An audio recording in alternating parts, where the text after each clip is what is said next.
Zapata, por que a centralização do cliente é a bola da vez agora, em operações de Customer Care nas empresas? A tecnologia, ultimamente, permitiu com que praticamente qualquer tipo de negócio, qualquer modelo de negócio seja escalado mundialmente. A parte de certos mercados que são protegidos naturalmente, alguns têm umas restrições tão locais que esses não se encaixam, mas a maior parte do mercado hoje em dia é amplamente atingível por qualquer pessoa que tenha uma ideia e uma forma de colocá-lo na internet. Então, eu estou falando mais para mercados de internet, relacionados à internet, mas no fundo se aplica a um espectro maior. Já que isso é possível, um grande problema das empresas hoje em dia é a diferenciação. Porque qualquer ideia que você tenha hoje em dia, eu garanto que tem 3 ou 4 chineses que já fizeram, já estão inclusive tentando uma startup com isso, e outros tantos indianos, e outro pessoal na Europa e Estados Unidos, onde você quiser. Sempre vai ter alguém indo um pouquinho na frente ou um pouquinho atrás do ponto da ideia que você tem.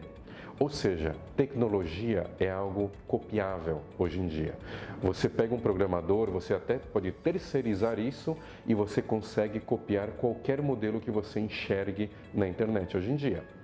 Pois bem, além disso, e para piorar, a tecnologia está sofrendo evoluções tão rápidas, não só da tecnologia em si, computacional, mas dos processos e métodos ágeis, por exemplo. Agile não se ouvia falar tanto como hoje faz 10 anos atrás. E nesse tempo já começou a acelerar tão rapidamente qualquer evolução de qualquer produto que hoje em dia é virtualmente impossível você se diferenciar por uma novidade tecnológica. Porque daqui a pouco alguém copia aquela peça de hardware ou alguém copia aquele modelo de aplicativo ou qualquer coisa que você vá criar. Isso coloca uma pressão enorme em qualquer empresa. Na maioria delas, as internet, elas começam a se perguntar, tá bom, a tecnologia está virando commodity. Os processos de operação tecnológica estão virando commodities e você inclusive pode aprendê-los de graça em vários lugares. No YouTube eu garanto que tem vários lugares para você treinar e aprender qualquer linguagem nova. Esse é o desafio. Com o tempo, isso foi se juntando a um outro fato de mercado. A gente sempre teve eras do consumidor. Geralmente, nota-se essas eras desde o início de 1900, mais ou menos. Começou com a era da manufatura, depois evoluiu para a era da distribuição, depois virou a era da informação. Cada uma delas com um fator que tornava aquelas empresas em algo diferenciado. Pois bem, depois dessas 3 eras, começou mais ou menos 2010 a era do consumidor. Nessa era teve uma mudança maior do que nas outras eras juntas, em que o poder da relação de consumo não é mais do fornecedor, do criador, do dono da empresa, é sim do consumidor final, da pessoa física, de você que está olhando aquele produto com outros olhos agora. Você olha ele com olhos comparativos. Então, o que antes era um diferencial, tecnologia inovadora, hoje em dia, em poucos meses, qualquer um copia a sua tecnologia inovadora. Então, sempre tem essa necessidade de ter algo diferente da concorrência. Notou-se, desde 2010 para cá, que então estamos na era do consumidor. Vamos pensar um pouquinho. O que faz um consumidor escolher a sua marca e não a do seu concorrente? Foram feitos vários estudos, mas você pode tirar da sua própria vida. A experiência que você sente com aquela marca é o que faz diferenciar.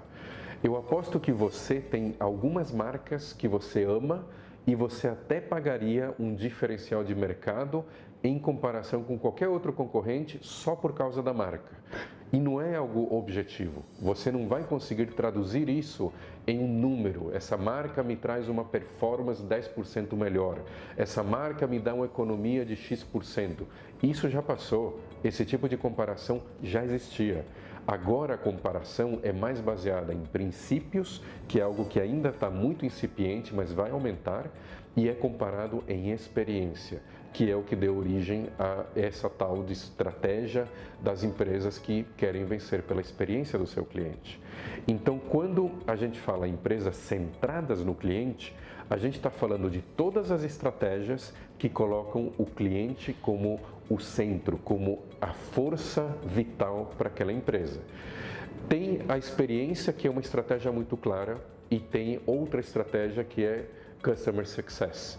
As duas são parecidas no sentido que no primeiro você prima pela experiência memorável e no segundo pelo sucesso magnífico que aquele cliente tem em relação à sua marca. Mas os dois ficam debaixo do guarda-chuva de empresas centradas no cliente. Elas olham o cliente de uma maneira até primal. A empresa se constrói em torno daquele cliente. Uma coisa é uma empresa focada no cliente. Outra coisa diferente é uma empresa centrada no cliente. Você pode usar muito a analogia dos ovos com bacon e o porco e a galinha.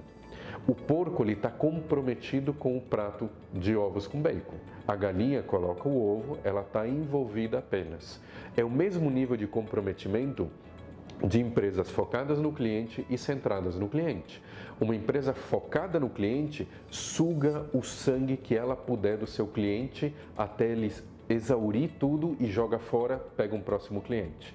A empresa centrada no cliente, de coração, deseja que aquele cliente suceda, que ele tenha sucesso, que ele cresça, que ele tenha saúde e experimente o seu serviço de uma forma memorável. Por quê? Porque aí ele vai fazer boca a boca, ele vai advogar a favor da sua marca, ele vai virar alguém que veste a sua camisa como se fosse um cara da sua empresa e vai lutar pela sua marca no mercado.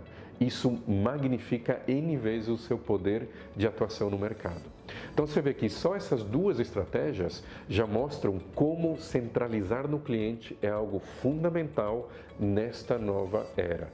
Então eu diria, resumindo a resposta à sua pergunta, a globalização e a facilidade de escalar soluções e modelos de negócio em tecnologia tornou a própria tecnologia em uma commodity, cada vez mais comoditizado, e a experiência e a centralização no cliente tornou-se o único diferencial sustentável e de longo prazo e, por definição, não é possível ser copiado por um concorrente.